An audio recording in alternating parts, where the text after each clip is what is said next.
Hello दोस्तों, welcome back. आज की मूवी में एक्शन है, कॉमेडी है, मर्डर है, मिस्ट्री है, रॉबरी है, कार चेस भी है। In short full to entertainment है, बोर होने का चांस ही नहीं। तो चलो इस मजेदार मूवी का एक्सप्लेनेशन देखते हैं।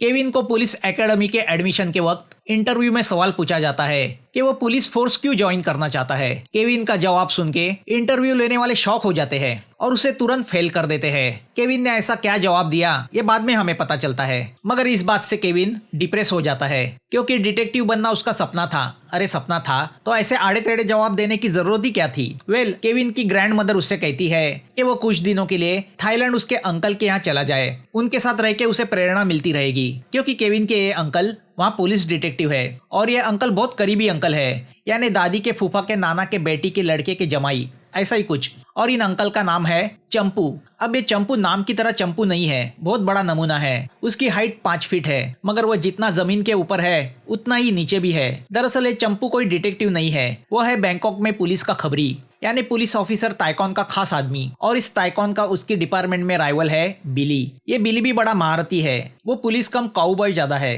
तो ये बिली एक रात अपनी टीम के साथ किसी पे नजर रख रहा होता है। जब काफी देर तक कुछ हलचल नजर नहीं आती तो बिली उस मूर्ति बनाने के कारखाने में घुस जाता है। तो वहाँ उसे एक आदमी की लाश दिखाई पड़ती है। उसी संपत्ति पे बिली नजर रखे हुए था। बिली का असिस्टेंट पिंकी उससे कहता है कि उसे तलाशी में कुछ नहीं मिला। तभी ताइकॉन भी वहाँ आ जाता है और बिली के साथ उलझ पड़ता है क्योंकि वो एरिया उसके अंडर आता है, तो उसके हिसाब से केस भी उसका है। ये दो बंदर हमेशा किसी न किसी बात पे झगड़ते रहते हैं कि तभी फोरेंसिक का नमूना बताता है कि उसे मर्डर वेपन मिला है जो एक भाला है, यानी स्पीयर, जिस पर किसी के फिंगरप्रिंट्स है। तो अब ऑटोप्सी रिपोर्ट आते हैं, उसे पहले हासिल करने के लिए भी ये दो बंदर झगड़ते हैं। अब ऐसे नमूने पुलिस ऑफिसर होंगे तो जाहिर है उनका चीफ भी वैसा ही होगा। तो वो भी पुलिस स्टेशन में सेल्फ बैलेंसिंग बाइक से घूमता है क्योंकि पुलिस स्टेशन बहुत बड़ा है। अब हमारे सामने केस के डिटेल्स आते हैं जिसके लिए इतना झगड़ा हो रहा है। जिस आदमी का मर्डर हुआ है वह संपत एक मूर्तिकार था जिसका अपना मूर्ति बनाने का वर्कशॉप था, और ये संपत बैंकॉक के चाइना टाउन में हुए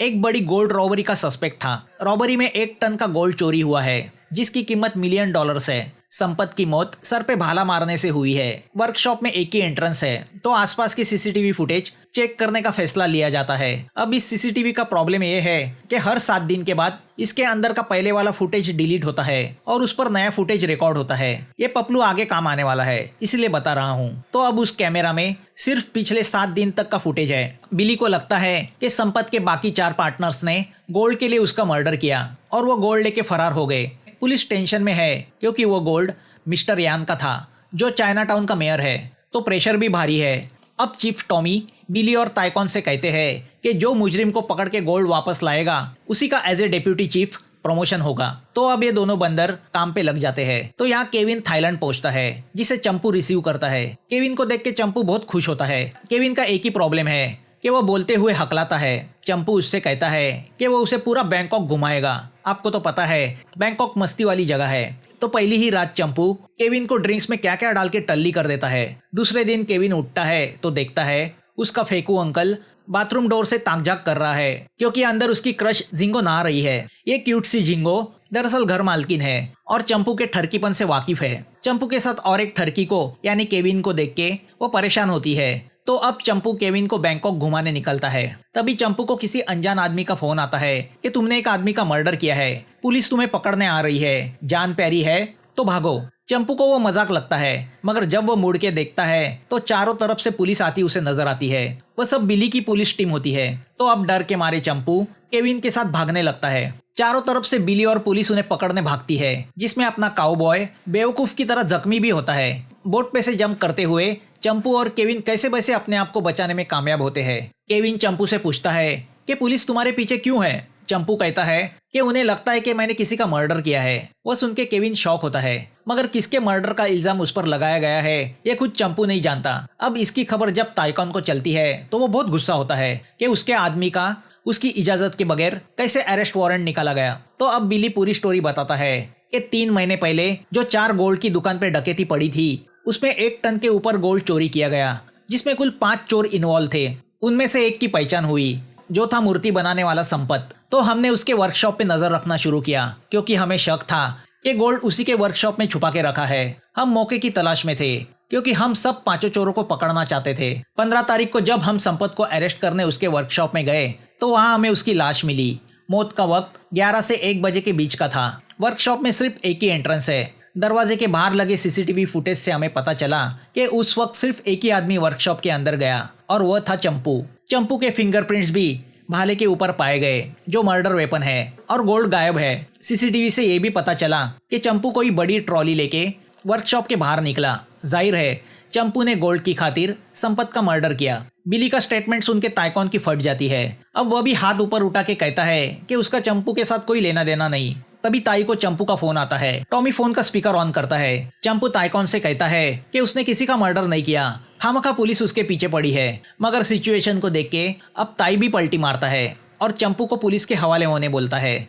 या चंपू को खुद को पता नहीं कि आखिर मैटर क्या है, तो वह ताई से मिलने का फैसला करता है कि तभी 3 गुंडे उनका रास्ता रोक लेते हैं, जिनमें से एक होता है बैटरी, दूसरा होता है करली, तो तीसरा है मोटू। अपना चंपू भले 5 फुट का हो मगर वह तीनों पे भारी पड़ जाता है। मगर जैसे ही बैटरी गन निकालता है वो अपनी डेढ़शानीगिरी बंद करता है। तो अब वह तीनों चंपू और केविन को उनके अड्डे पे लेके आते हैं। तो हमें पता चलता है ये तीनों उन्हीं 5 चोरों में से है जिन्होंने गोल्ड की चोरी की थी। वो भी गोल्ड के पीछे है। बैटरी बताता है कि डकैती के बाद गोल्ड को संपत के वर्कशॉप में रखा गया था, और चूंकि चंपू को वर्कशॉप से ट्रॉली लेके बाहर जाते हुए देखा गया है तो जाहिर है गोल्ड चंपू के पास है। अब जाके चंपू को कोई मामला समझ में आता है। चंपू बताता है कि वो कुरियर का काम भी करता है। तो उस रात उसे वो जो कोई संपत है उसका फोन आया कि किसी मूर्ति को बाहर कहीं डिलीवर करना है। तो मैंने वो बड़ा बॉक्स वर्कशॉप से कलेक्ट किया और काली बिल्डिंग की पार्किंग में उसे छोड़ दिया जहाँ संपत ने छोड़ने बोला था। वहाँ एक वैन खड़ी थी। चंपू की बातें सुन के बैटरी चंपू और केविन को मोटू के हवाले करके उस काली बिल्डिंग की ओर निकल पड़ता है। मगर अपना चंपू भारी आइटम है। मोटू को नूडल्स खाने में बिजी देखकर वह एक तार के टुकड़े से केविन को और खुद को छुड़ा लेता है। फिर मोटू को घायल करके दोनों वहां से भाग जाते हैं। अब टीवी पे इन्हीं दोनों की न्यूज चल रही है। केविन को लगता है कि पुलिस भी डकैतों से मिली हुई है, वरना इन चोरों को चंपू के बारे में कैसे पता चला। तो अब चंपू ताइकॉन को फोन करके जिंगो के घर बुलाता है। जिंगो का आज बर्थडे है और अब वह भी जान चुकी है कि शहर भर की पुलिस इन दोनों को ढूंढ रही है। तभी ये 3 बंदर भी वहां आ जाते हैं। उन्हें देख के चंपू और केविन ऊपर रूम में छुप जाते हैं। बैटरी जिंगो को बताता है कि वो चंपू का पार्टनर है, तो जिंगो उसे भी ऊपर की रूम में भेज देती है। तभी ताई भी वहां आ जाता है। ताई को देख के ये तीनों बंदर डर जाते हैं। तो अब ताई को भी जिंगो ऊपर की रूम में भेज देती है। तभी काऊबॉय बिली भी आ जाता है। ताई छुपने के लिए ऊपर आता है तो देखता है अलमारी में पूरी टोली छुपी हुई है। वो भी मोटू के साथ पर्दे के पीछे एडजस्ट हो जाता है। अब बिली चला जाता है। उसके जाते ही ये मंडली आपस में झगड़ने लगती है कि गोल्ड कहाँ है। चंपू ताई को बताता है कि ना उसने मर्डर किया है ना गोल्ड चोरी किया है। कि तभी बिली भी पिंकी के साथ वापस लौटता है। तो सब फिर से अलमारी में छुप जाते हैं। सब यही बताते हैं कि वो जिंगो के बर्थडे के लिए जमा हुए हैं। मगर पिंकी एक अलमारी में चंपू और केविन को देख के भी अनदेखा करता है, जिससे चंपू के साथ हम भी हैरान होते हैं। अब सबके जाने के बाद ताई चंपू को बोट की टिकट और दोस्ती का वास्ता देते हुए उससे कहता है कि वह ये देश छोड़ के भाग जाए। इससे ज्यादा वो उसके लिए कुछ कर नहीं सकता। मगर रात को बोट पकड़ने के वक्त दोनों को पता चलता है वो बोट अफ्रीका जा रही है। तो केविन चंपू से बोलता है कि अफ्रीका जाने से बेटर है यही रहे कि हम इस केस को सुलझाए। तो अब ये दोनों डेढ़शाने चोरी के कपड़े पहन के प्राइवेट डिटेक्टिव बन जाते हैं। फिर वो दोनों उस काली बिल्डिंग के पार्किंग में आते हैं जहाँ चंपू ने उस रात ट्रॉली को छोड़ा था। चंपू बताता है कि तब वहाँ एक सफेद वैन खड़ी थी। केविन को वहाँ एक बड़ी मछली का स्केल मिलता है। काफी तहकीकात करने के बाद उन्हें पता चलता है कि वह फिश डिलीवरी करने वाली वैन 1 महीने पहले ही स्क्रैप की गई है। तो अब दोनों उस जंकयार्ड जाते हैं। मगर जंकयार्ड में इतनी कारें होती है कि उसमें से उस वैन को ढूंढ निकालना इम्पॉसिबल के बराबर होता है। तो अब दोनों संपत के वर्कशॉप जाते हैं जहाँ काफी मूर्तियां पड़ी है। अब पहली ये होती है कि जब वर्कशॉप को एक ही एंट्रेंस है तो खूनी मर्डर करने के बाद वर्कशॉप से बाहर गया कैसे, क्योंकि सीसीटीवी में तो सिर्फ चंपू ही दिख रहा है। तभी वहाँ केविन को एक ब्लूटूथ स्पीकर दिखाई देता है और कैमरा भी दिखता है जिसके अंदर से मेमोरी कार्ड गायब है। वहाँ की कुछ फोटो से उन्हें पता चलता है कि संपत गे था। अंदर की एक रूम पूरी तरह धूल में पड़ी होती है, मानो उसे कोई इस्तेमाल नहीं कर रहा। तभी किसी के आने की आहट उन्हें सुनाई पड़ती है। दोनों टेबल के नीचे छुप जाते हैं। बैटरी और गैंग उन्हें ढूंढते हुए वहां आई होती है। उनके जाते ही जब केविन टेबल के नीचे से बाहर आने निकलता है तो उसकी नजर टेबल के नीचे वाली दीवार पे जाती है जिस पर किसी के जूते के निशान पड़े हैं। मतलब वहाँ कोई छुपा हुआ था। चंपू को समझ में नहीं आता वह शख्स कौन है, जिसने उसे फोन करके भागने को कहा था, जो चाहता था चंपू पुलिस के हाथ ना लगे। शायद वो पांचवा चोर है जो अब तक सामने नहीं आया, और शायद वही संपत का खूनी भी है। केविन चंपू से कहता है कि सीसीटीवी फुटेज देखने के बाद ही कुछ हाथ लग सकता है, मगर फुटेज तो पुलिस स्टेशन में है, तो अब क्या करे। तो अब केविन चंपू को उकसाता है कि वो ताई को रिक्वेस्ट करके वो फुटेज दिखाने के लिए राजी करे। तो अब ये दोनों ताई के घर पहुंचते हैं। उन्हें देख के ताई को रोना आता है कि उनकी वजह से कहीं वो मुसीबत में ना पड़ जाए। इस ताई का चक्कर पुलिस चीफ टॉमी की वाइफ के साथ चल रहा है। तो उसी कमजोरी को पकड़ के चंपू ताई को ब्लैकमेल करता है कि या तो वो फुटेज दिखाए या वो टॉमी को उसकी लव स्टोरी बताएगा। तो डर के मारे ताई रेडी होता है, मगर भरे पुलिस स्टेशन में बिली की रूम में जाके सीसीटीवी फुटेज देखे तो कैसे। मगर केविन के पास आइडिया की कमी नहीं होती। वो चंपू से कहता है कि वो किसी तरह सारे पुलिस का ध्यान उसकी ओर खींच ले, उतनी देर में वो फुटेज देख लेगा। दूसरे दिन चंपू क्लीनर का ड्रेस पहन के पुलिस स्टेशन पहुंचता है और पुलिस स्टेशन की सीढ़ियों पे ऑयल, कैरिडोर में नुकीले खीले और दरवाजे पे बॉल बेरिंग डाल देता है।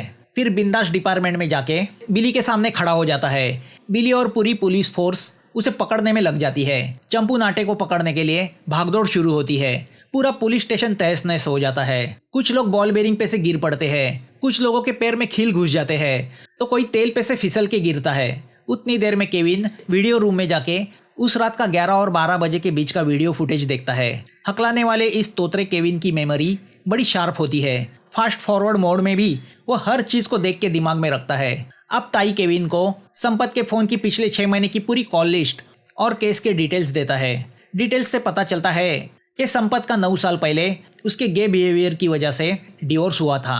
उसे डॉनी नाम का लड़का था जो उसके साथ वर्कशॉप में रहता था। 1 साल पहले डॉनी लापता हुआ। संपत की कॉल लिस्ट से केविन को पता चलता है कि संपत 2 जगह अक्सर जाया करता था, एक गे क्लब है और दूसरा कॉफी शॉप है। केविन को शक इस बात पे होता है कि संपत इतनी दूर सिर्फ कॉफी पीने क्यों जाया करता था।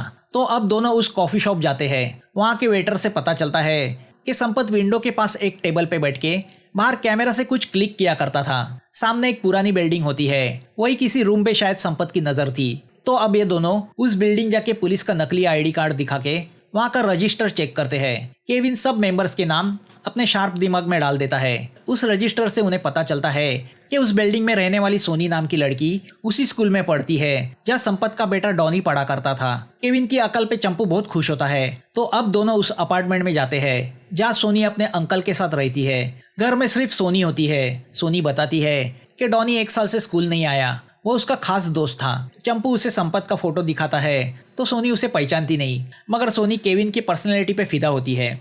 यहाँ पुलिस स्टेशन की हालत देख के टॉमी बौखला गया है। वह ताई और बिली को धमकी देता है कि अगर 3 दिन के अंदर चंपू को पकड़ा नहीं गया तो उनकी नौकरी गई। यहाँ चंपू और केविन जैसे ही सोनी के घर से निकलते हैं, कुछ लोग उन्हें किडनैप करते हैं और मेयर यान के सामने पेश करते हैं। जो गोल्ड चोरी हुआ है वो यान का है। चंपू उससे कहता है कि उसने गोल्ड चोरी नहीं किया, वो खुद खूनी और उस चोर तक पहुंचने की कोशिश कर रहा है। मगर यान को उस पर विश्वास नहीं कि तभी जिंगो वहां आके यान को बताती है कि अगर चंपू के पास गोल्ड होता तो वो कब का बोट से भाग चुका होता। तो अब यान चंपू को 10 दिन की मोहलत देता है। अगर 10 दिन में सोना नहीं मिला तो वह उसे मेनाम नदी में फेंक देगा जहाँ मगरमच्छ उसे खा जाएंगे। मगर केविन शान पट्टी करते हुए यान से कहता है कि उन्हें तो 3 दिन काफी है ये केस सॉल्व करने के लिए। यान खुश होकर उनसे कहता है कि अगर उन्हें किसी चीज की हेल्प चाहिए तो वो जरूर मांग ले। अब इस बात पे चंपू और केविन का झगड़ा होता है कि 3 दिन में वो क्या उखाड़ेंगे, जिसे पुलिस सॉल्व नहीं कर पाई उसे वो क्या सॉल्व करेंगे। चंपू केविन से कहता है तुम तो चाइना भाग जाओगे मगर मुझे मगरमच्छ का खाना बनना पड़ेगा। तो अब दोनों अलग अलग काम करने का फैसला करते हैं। यहाँ यान के लोग पिंकी को उठाते हैं और उसे कार से ले जाने लगते हैं कि रास्ते में पिंकी उनसे फाइट करता है। वैन पलटती है और पिंकी उनके चंगुल से भाग जाता है। तो दूसरी ओर केविन सोनी के साथ उसके घर जाता है। सोनी बताती है कि उसके माँ बाप के मरने के बाद अंकल जिमी उसे अनाथ आश्रम से अपने घर लेके आए। अब सोनी केविन को बताती है कि उसे मालूम है कि पुलिस उनके पीछे पड़ी है कि तभी वहाँ पे जिमी आ जाता है। उसे देखते ही केविन का दिमाग उसे स्कैन करता है तो उसे याद आता है कि उसने जिमी को उस जंकयार्ड में काम करते हुए देखा था। केविन पूरा पसीना हो जाता है। सोनी जिमी से कहती है कि केविन उसका स्कूल फ्रेंड है। जिमी भी केविन को शक भरी निगाहों से देखने लगता है। यहाँ रात को चंपू फिर से संपत के वर्कशॉप पहुंच जाता है जहाँ पहले से केविन उसकी राह देख रहा होता है। चंपू ने अपने साथ लाया हुआ मेटल डिटेक्टर वज्र की मूर्ति की ओर इशारा करता है तो चंपू को लगता है कि कहीं वज्रदेव प्रकट होके उसने तो संपत को नहीं मारा, क्योंकि सीसीटीवी में तो कोई आते जाते दिखाई नहीं और दूसरा एंट्रेंस भी नहीं है। केविन चंपू से कहता है कि वो इसलिए क्योंकि खूनी 1 हफ्ते पहले से यहाँ छुप के बैठा हुआ था। सीसीटीवी में 1 हफ्ते का ही फुटेज रहता है, उसके पहले का नहीं। ये खूनी को पता था और उसी ने उसी चीज का फायदा उठाया। तो वह अंदर की रूम में टेबल के नीचे छुप के बैठा था, जिसके जूते के निशान वहाँ की दीवार पे आए। मगर सवाल ये उठता है कि मर्डर करने के बाद खूनी यहाँ से भागा कैसे, वो भी सीसीटीवी में नहीं आया। तो अब ये मिस्ट्री सॉल्व करने के लिए वो दोनों उस रात वाले सीन को जैसे कि वैसा परफॉर्म करने का सोचते हैं। केविन संपत बन जाता है। तो अब पता चलता है कि उस रात जब चंपू वर्कशॉप में आया तो अंदर काफी अंधेरा था। संपत ने उसे स्टूल पे बैठने कहा। स्टूल पे वज्र का भाला पड़ा था तो चंपू ने उसे उठा के टेबल पे रखा। केविन चंपू से कहता है कि इसीलिए तुम्हारे फिंगरप्रिंट्स उस भाले पे आ गए। चंपू बताता है कि उसके बाद संपत ने उसे पैसे और बॉक्स जहाँ डिलीवर करना है वहाँ का एड्रेस दिया। फिर वह अंदर की रूम में चला गया और वहीं से उसने ट्रॉली ले जाने के लिए उसे कहा। तो अब केविन को समझ में आता है कि पर्याप्त रोशनी न होने की वजह से इस पूरे सीन में चंपू ने संपत का चेहरा देखा ही नहीं। केविन चंपू से कहता है कि तुम जिसे संपत समझ रहे थे वो दरअसल खूनी था। उसी ने ऐसा दिखावा किया कि वही संपत है। संपत का तो वो पहले ही खून कर चुका था। तभी अचानक पीछे से एक मास्क पहना हुआ आदमी उन पे हमला करता है। चंपू उससे लड़ने लगता है। चंपू उसके सर पे कोई चीज मारता है तो वह वहां से भाग जाता है। तभी उन्हें पता चलता है कि उस मास्कमैन ने जाते जाते वर्कशॉप को आग लगा दी है। वहां से निकलते हुए केविन टेबल पे पड़ा ब्लूटूथ स्पीकर उठा लेता है। वो चंपू से कहता है कि ये बड़ा सबूत है उस खूनी के खिलाफ। तभी उन्हें पिंकी का फोन आता है। चंपू और केविन झिंगो के घर पहुंचते हैं तो देखते हैं पिंकी ने झिंगो को गन पॉइंट पे रखा है। तो अब ये भी राज खुल जाता है कि वह 5वां चोर पिंकी ही है। वो उनसे कहता है कि मैं 3 गिनूंगा, उसके पहले वो उसे बता दे कि गोल्ड कहाँ है, वरना वो झिंगो को शूट करेगा। मगर जबकि चंपू को पता ही नहीं कि गोल्ड कहाँ है तो वो क्या बताता। पिंकी उनसे मिन्नतें करता है कि यान से बचने के लिए उसे थाईलैंड छोड़ना होगा तो उसे उसका गोल्ड वापस चाहिए। तो अब चंपू और केविन झूठ मूठ का झगड़ा शुरू करते हैं कि उन्हें पिंकी को गोल्ड के बारे में बता देना चाहिए। मौका देख के चंपू पिंकी पे झपट पड़ता है। हाथापाई में गोली झिंगो को लगती है। चंपू पिंकी को बेहोश करता है और झिंगो को हॉस्पिटल ले जाता है। झिंगो की जान बच जाती है। चंपू को इमोशनल होता देख केविन उससे उसकी वजह पूछता है। चंपू बताता है कुछ साल पहले जब वह चाइना में था तो उसका एंगेजमेंट सेरेमनी चल रहा था। तभी वाइन लाने वो किचन में गया तो उसने देखा उसकी फियांसे उसके दोस्त के साथ मजे कर रही है। उन दोनों को उस हालत में देख के चंपू का दिल टूट गया। प्यार को लेके वो इमोशनल हो गया। अपनी एंगेजमेंट रिंग से उसने सोने का दांत बनाया। वहां से वो सीधा थाईलैंड आया। अब चंपू केविन से पूछता है कि उसे पुलिस की इंटरव्यू में रिजेक्ट क्यों किया गया। केविन बताता है कि पैनल मेंबर ने उससे पूछा कि वो पुलिस फोर्स क्यों ज्वाइन करना चाहता है। तो केविन ने डेढ़ शाने की तरह जवाब दिया कि वो परफेक्ट मर्डर करना चाहता है। दरअसल वो कहना चाहता था कि परफेक्ट मर्डर को वो सॉल्व करना चाहता है, मगर हकलाने की वजह से वो गलत कह बैठा तो उसे फेल कर दिया गया। तभी ये दोनों पुलिस को हॉस्पिटल की ओर आते हुए देखते हैं। चंपू को लगता है कि खूनी पिंकी है, मतलब केस तो सॉल्व हो चुका है, तो अब पुलिस से क्या डरना। केविन उससे कहता है जब तक गोल्ड नहीं मिलता ये केस सॉल्व नहीं होगा। तो अब पुलिस से बचने के लिए केविन बैटरी को फोन करके बोलता है कि गोल्ड हॉस्पिटल में है। तो गोल्ड की लालच में बैटरी करली और मोटू के साथ हॉस्पिटल की ओर निकलता है। यहाँ हॉस्पिटल में सब जगह से पुलिस आ जाती है। अब जब बिली चंपू और केविन को पकड़ने वाला होता ही है कि तभी केविन फ्यूज को उड़ा देता है और उसी वक्त वहाँ आया हुआ बैटरी अंधाधुंध गोलियां बरसाना शुरू करता है। मौके का फायदा उठा के दोनों भाग जाते हैं। अब टॉमी बिली और ताई पे बरसता है कि हॉस्पिटल को उन्होंने जंग का मैदान बना दिया। यहाँ केविन चंपू को बताता है कि असली खूनी पिंकी नहीं, शायद जिमी है जो जंक यार्ड में काम करता है, क्योंकि अगर पिंकी खूनी होता तो वो गोल्ड को लेके फरार होता। मगर तहकीकात से ये पता चला है कि संपत के मर्डर के 1 हफ्ते पहले से जिमी छुट्टी पे था, मगर उसने संपत का मर्डर गोल्ड के लिए नहीं किया, उसका कुछ अलग मोटिव था। अब दोनों सोनी के घर पहुंचते हैं तो देखते हैं सोनी बेहोश पड़ी है। उसने नींद की गोलियां लेके सुसाइड करने की कोशिश की है। तो अब वो दोनों उसे हॉस्पिटल ले जाने का फैसला करते हैं। केविन सोनी की डायरी भी उठा लेता है जिसमें से कुछ पेज फाड़े हुए हैं। डॉक्टर सोनी की जान को बचा लेता है। तभी बिली वहाँ पूरी पुलिस फोर्स लेके पहुंचता है। वहां से भागते हुए चंपू एक ट्रॉली से टकराता है। वो देख के अपने शेरलॉक होम्स के यानी केविन के दिमाग में कुछ स्ट्राइक होता है। वह संपत के वर्कशॉप जाने का फैसला करते हैं। वो कार से भागने जाते हैं तो बिली उनका पीछा करने लगता है। एक लंबा चेस शुरू होता है। चेस के बीच में दोनों कार को छोड़ के टुक टुक चोरी करते हैं। अब जैसे ही बिली उन्हें पकड़ने वाला होता है तो चंपू यान को फोन करके हेल्प करने बोलता है। तो अब यान के टुक टुक वाले बिली का रास्ता रोक लेते हैं। दोनों भागते हुए संपत के वर्कशॉप पहुंचते हैं। बिली भी वहाँ पहुँचता है। केविन की थियरी के हिसाब से गोल्ड अभी भी वर्कशॉप में ही है, तो वो गोल्ड को वर्कशॉप में ढूंढने लगते हैं। बाहर बिली और ताई उन्हें आखिरी वार्निंग देते हैं कि तभी चंपू की नजर वज्र के पुतले की तरफ जाती है, जिसके आंखों के यहाँ उसे सोने की चमक दिखाई देती है। दोनों पुतले को बाहर लेके आते हैं। बिली उनसे कहता है कि पुतले को हॉस्टेज रख के वो बच नहीं सकते। तो अब चंपू पुतला तोड़ के अंदर छुपाया हुआ गोल्ड उन्हें दिखाता है। वो बिली से कहता है उन 5 डकैतों में से एक तुम्हारा असिस्टेंट पिंकी भी है। बिली उससे कहता है गोल्ड मिलने से क्या होगा, मर्डरर तो तुम ही हो। केविन बताता है कि मर्डरर कोई और है जिसका सबूत उसके पास है, तो वो उन्हें हॉस्पिटल चलने कहता है। रास्ते में केविन चंपू से कहता है कि एक्सप्लेनेशन तुम देना, कहीं हकलाने के चक्कर में मैं कुछ गलत ना कह बैठूं। तो अब ये मंडली हॉस्पिटल पहुंचती है जहां सोनी को रखा होता है। वहीं पे जिमी भी होता है। चंपू बिली को बताता है कि डकैती के बाद 5 चोरों ने गोल्ड को संपत के वर्कशॉप में रखने का फैसला किया। संपत ने सेफ्टी के लिए उसे वज्र के पुतले के अंदर छुपाया। उस रात मुझे संपत का फोन आया कि उसके वर्कशॉप से बॉक्स को कलेक्ट करके काली बिल्डिंग की पार्किंग में डिलीवर करना है, मगर फोन करने वाला वह संपत नहीं, जिमी था। कम रोशनी की वजह से मैं जिमी को पहचान नहीं पाया। दरअसल सीसीटीवी में ना दिखे, इसलिए जिमी 1 हफ्ते पहले ही संपत के वर्कशॉप में छुप के बैठा।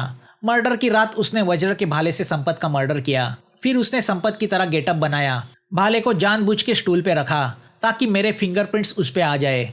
मगर स्टोरी की हाईलाइट ये है कि जिमी वर्कशॉप से बाहर कैसे गया। दरअसल जिस ट्रॉली को मैं संपत की वर्कशॉप से लेके गया, जिमी उसी ट्रॉली में छुप के बैठा था।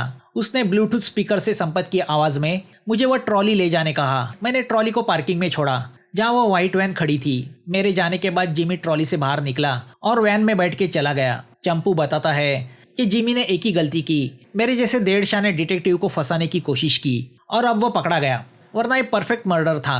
बिली पूछता है कि जिमी संपत को क्यों मारना चाहता था। चंपू बताता है कि 1 साल पहले संपत का बेटा डॉनी लापता हुआ तो संपत को सोनी पे शक था, क्योंकि दोनों बेस्ट फ्रेंड थे। दोनों के बीच प्यार वाले संबंध थे, जो सोनी की डायरी से साबित होता है। इसी डायरी में मर्डर का मोटिव भी लिखा था। संपत अपने बेटे के प्यार में पागल हो गया था। वो सोनी पे नजर रखने लगा। एक दिन उसने सोनी को किडनैप किया और उस पे दुराचार किया, जो इस डायरी में लिखा था। इस दुराचार का बदला लेने के लिए ही जिमी ने संपत का मर्डर किया। जिमी चंपू से कहता है स्टोरी अच्छी है, मगर सबूत क्या है जो मुझे मर्डरर साबित करे।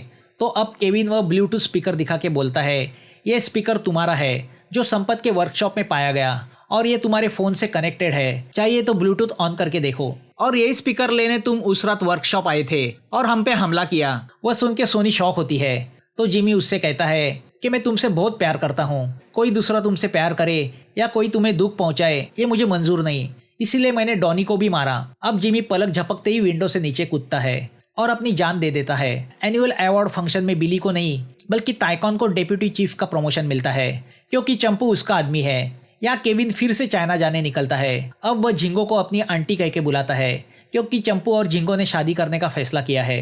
रास्ते से जाते हुए केविन की नज़र गे क्लब पे पड़ती है, जहाँ का संपत मेंबर था। वह देख के केविन शॉक होता है। उसे कुछ याद आता है कि संपत भी गे था। अब वह सोनी से मिलने हॉस्पिटल जाता है। अब वह उसे असली स्टोरी बताता है कि संपत का लड़का लापता हुआ। उसे शक था कि उसके लड़के का मर्डर हुआ है। जब वह डॉनी के स्कूल गया तो उसे पता चला डॉनी का एक लड़की के साथ प्यार का चक्कर चल रहा था। डॉनी के फोटो एल्बम से उसे पता चला वो लड़की तुम हो। वो तुम पे नजर रखने लगा।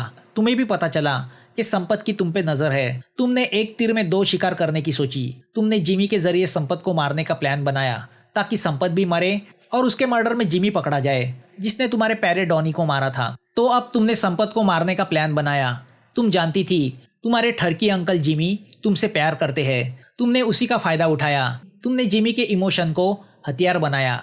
झूठी डायरी लिखी जिसमें तुमने जानबूझ के लिखा कि संपत ने तुम पे दुराचार किया, ताकि जब जिमी उसे पढ़ेगा वह आग बबूला हो जाएगा। और वैसा ही हुआ। उन फाड़े हुए पन्नों में तुमने लिखा कि अगर तुम्हें संपत का मर्डर करना होगा तो तुम कैसे करती, जो तुमने शेरलॉक होम्स के बुक से जान लिया। उसी प्लान को जिमी ने फॉलो किया। वह 7 दिन पहले संपत के घर जाके छुप के बैठा। उसने संपत का मर्डर किया।